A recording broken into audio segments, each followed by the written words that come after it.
Bonsoir à toutes et à tous. Alors ce soir on va vous parler de la FLOTI, Global Sumut Flotilla. Et c'est pour cette raison qu'on se réunit, ainsi que pour discuter de la situation actuelle à Gaza. La Global Sumut Flotilla, c'est un convoi de plusieurs bateaux partis d'Europe début du mois de septembre, remplis d'aide humanitaire et de volontaires venus du monde entier pour briser le blocus et faire parvenir l'aide humanitaire à Gaza. À bord, il y a des parlementaires, des médecins et des équipes médicales, des journalistes, des ONG et des citoyens bénévoles comme vous et moi, venus de dizaines de pays.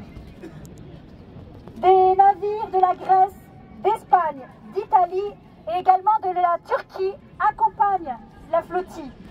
Mais malheureusement, ils ne pourront pas franchir les eaux internationales pour entrer dans les eaux palestiniennes. Aujourd'hui, actuellement, cette flottille est dans la zone dite de haut risque.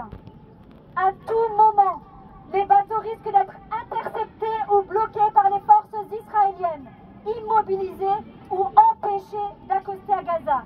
La menace est réelle. Nous avons d'ailleurs vu Rima Hassan en live qui l'indique également. Pendant que nos camarades affrontent ces dangers en mer, que se passe-t-il sur la terre ferme? Eh bien, certains décident de l'avenir de Gaza. On nous propose même que Tony Blair préside une autorité internationale intérimaire pour gérer Gaza. Franchement, c'est une blague. Il y a quelques mois à peine, ce même Tony Blair travaillait déjà autour de projets qui parlaient de faire de Gaza une riviera. Et aujourd'hui, il veut en être l'autoritaire de la Palestine, un paradis touristique et immobilier. C'est ce dont il parlait il y a à peine quelques mois. Comme si on pouvait transformer la souffrance d'un peuple en carte postale, en station balnéaire. Ce double discours est insupportable. Des puissants qui décident qui doit présider Gaza et comment l'aménager, pendant que concrètement, les contrôles et les interceptions en mer peuvent empêcher l'aide d'arriver, souvent au prétexte de la sécurité imposée par les autorités israéliennes. D'ailleurs, un plan de paix a été proposé par Donald Trump, soutenu, tout à fait, et soutenu par Netanyahou.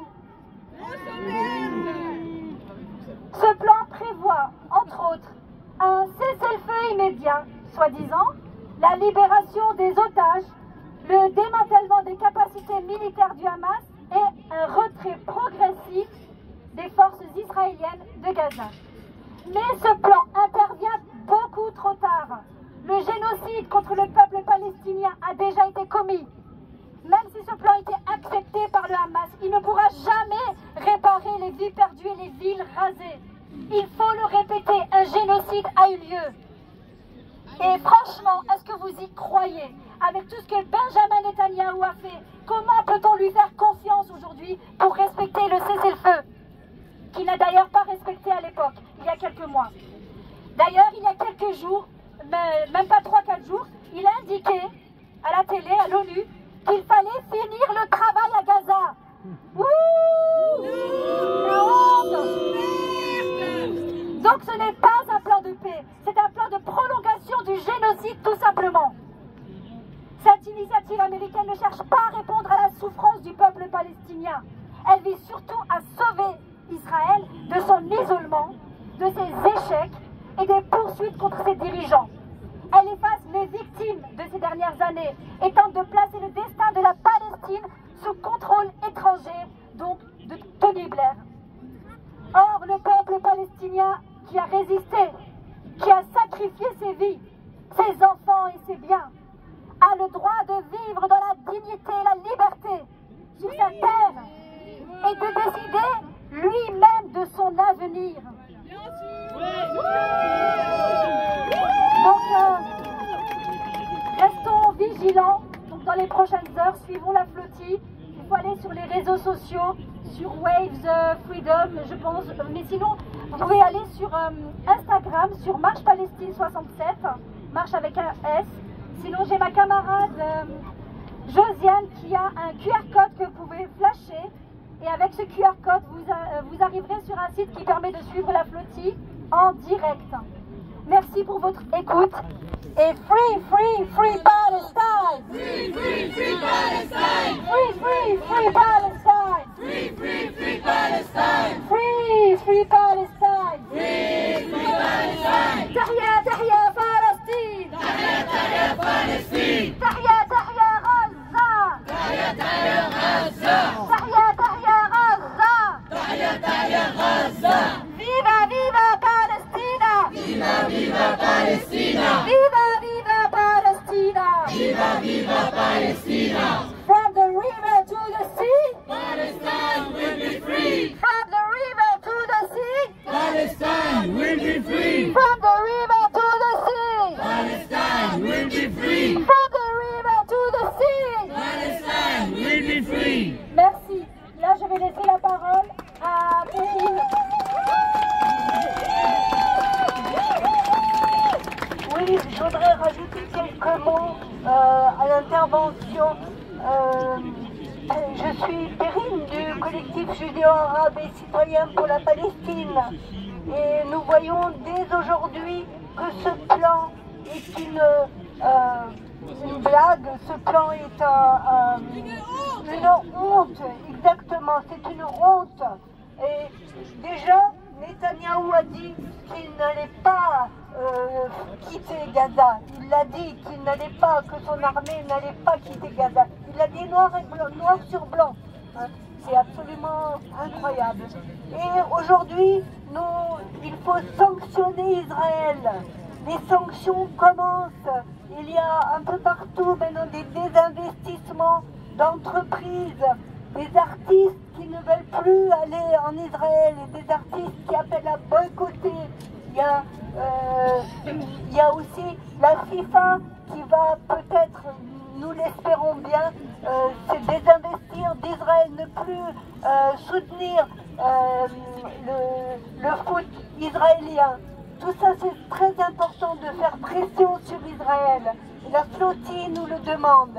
Rima Hassan, qui est intervenue récemment en disant qu'ils vont peut-être être attaqués ce soir ou demain, elle ne sait pas encore.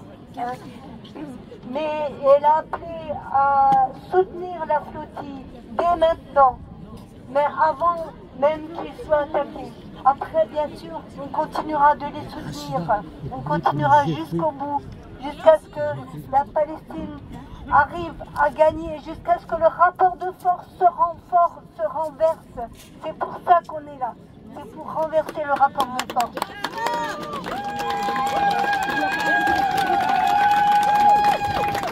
Donc on laisse la parole à Juliette du FSE.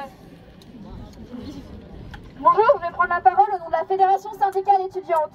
Aujourd'hui, nous on prend la parole en tant qu'étudiants. Tout d'abord pour rappeler qu'on doit se mobiliser sur nos facs pour soutenir la Palestine, que c'est un combat important, qu'on l'a fait, qu'on le fait depuis 2 ans, qu'on continuera à le faire.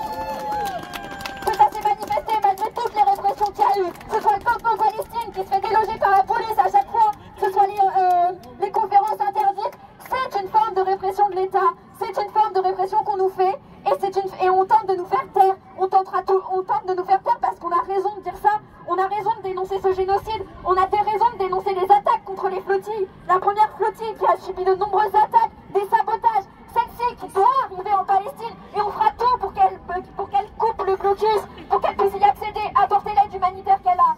C'est honteux ce qui se passe, c'est honteux la manière dont les États traitent cette flottille et on doit apporter tout notre soutien à ses membres et au peuple palestinien.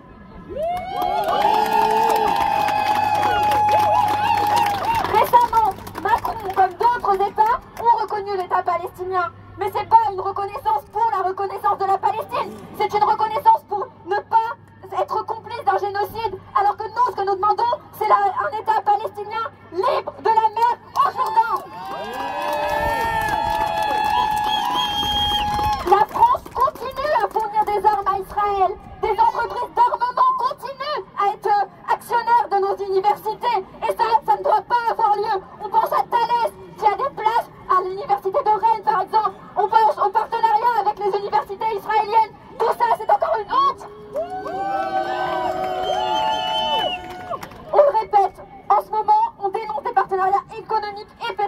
faire nos facs, que nos facs doivent être au service des usagers et des travailleurs, pas au service d'un patronat qui s'enrichit en exploitant en France et en occupant dans des pays colonisés. On le répète, on continuera de se mobiliser, la mobilisation ne sera plus grande que jamais et les mots d'ordre pour la Palestine fleuriront sur les murs de nos universités.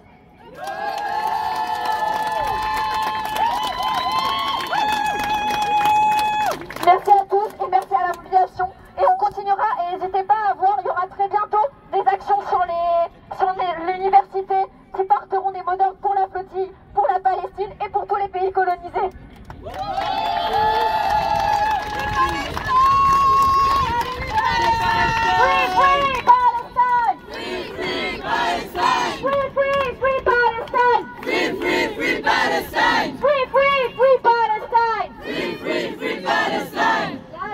La parole à Gabriel pour Urgence Palestine.